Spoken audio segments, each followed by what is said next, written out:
Vətən müharibəsi sübut etdi ki, 1-ci Qarabağ müharibəsində vahid komandanlığın olmaması böyük itkilərə səbəb olurdu. Çünki yaranan yerli özünü müdafiə batalyonları pərakəndə şəkildə girdikləri döyüş əməliyyatlarında məğlubiyyətə düçar olurdular. Bugün şəhid olduğu ehtimal olunan, lakin hələ də itkin kimi qeydiyyatda olan Ələkbərov Mübariz Kərişoğlu kimi. Ələkbərov Mübariz Kərişoğlu 29 may 1956-cı ildə Ağdam rayonunun Üçoğlan İnzibati Ərazi Dairəsinin Kiçikli kəndində anadan olub. O, 1992-ci ildə könüllü olaraq torpaqların müdafiəsinə qalxıb. Onun son döyüşü isə elə həmin ildə Ağdərə rayonunun Sırxavənd kəndində olub. Həyat yoldaşı o günləri belə xatırlayır. 92-də getdim müharibəyə. Dedim ki, uşaqların körpədir, getmə. Dedi ki, getməsəm olmaz. Getdilər döyüşə, qayıtmadı. Qardaşları çox axtardı, hər yerə getdilər.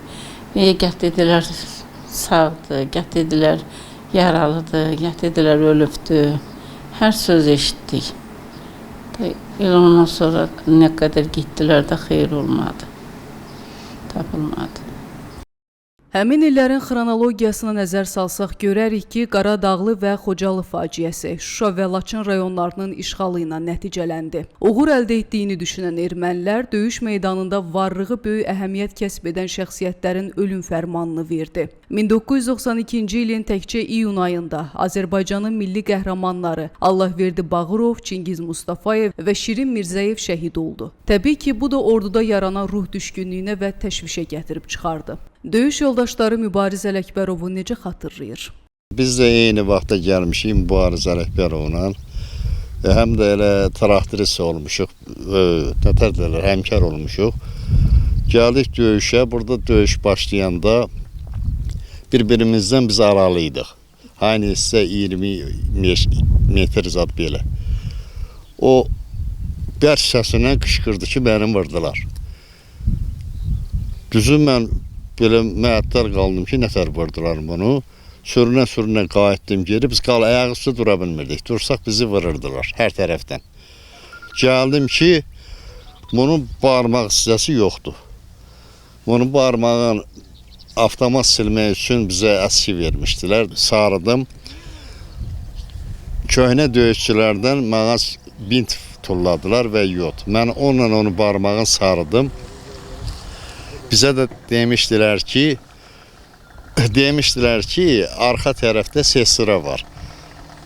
Yaralananları gətirəsiniz bura, yardım göstərəcəyik. Ağırlar gedəcək hospitala, yumurlar yardım göstərilib döyüşə qayıdılacaq.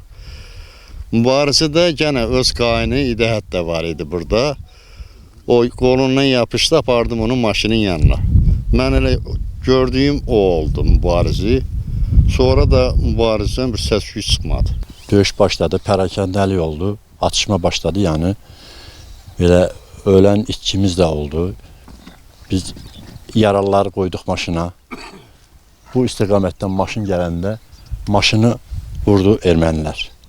Şoförü vurdular, şoförü özünü itirmədi, maşını yendirdi aşağı. Aşağı yendirdi, biz hamımız səpələndik. Maşında səpələnmirəmsə 12-14 nəfər idik. Səpələndik yerə. Da heç kim, biz bir-birimizi tanıya bilmədik. Da hamı sərildi taxılın içinə. Arası 5 dəqiqə çəkmədi. 10 dənə erməni belə dağın qəlbi treylə gəlirdilər. 5-i yendi maşının yanına, 5-i qaldı həmən Qarağacın dalında. Maşını bir xoddadı. Erməninin biri özünü öldürdü ki, xoddama belə ara-ura. Nəsə bu kəlmələrlə maşını yatırtdılar. Şofer vurandan sonra 5 dəqiqə sonra yenə maşını vurdular, çadırı zadı deşdilər.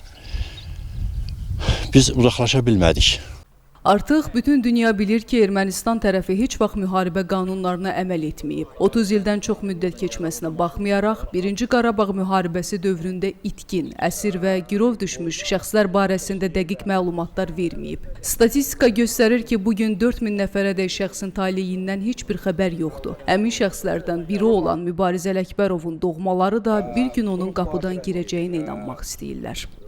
Mənim yaşım az olmama baxmayaraq o vaxtı mən atama çox bağlı olmuşam, atam da mənə çox bağlı olub. İşə gedəndə də məni apardı özü ilə. Çox xatirələrimiz olub. Biri dedi şəhid olub, biri dedi əsir götürdülər. Belə də hələ bir xəbər yoxdur. Mən hələ də heç ümidimi üzməmişəm ki, mənim atam dünyasını dəyişib. Mən inanmıram ona. Mən onu görməyincə mən inanmaram ki, atam cəsədini görməyincə inanmaram ki, onu yəni dünyasını dəyişib. Ağır bir şeydir. Çox çətin. Mənim 2 yaşım var idi, atam bitəndə. Onda heç nə xatırlamırdım. Elə ki, orta məktəbə gedəndə uşaqlar atalı gedirdi.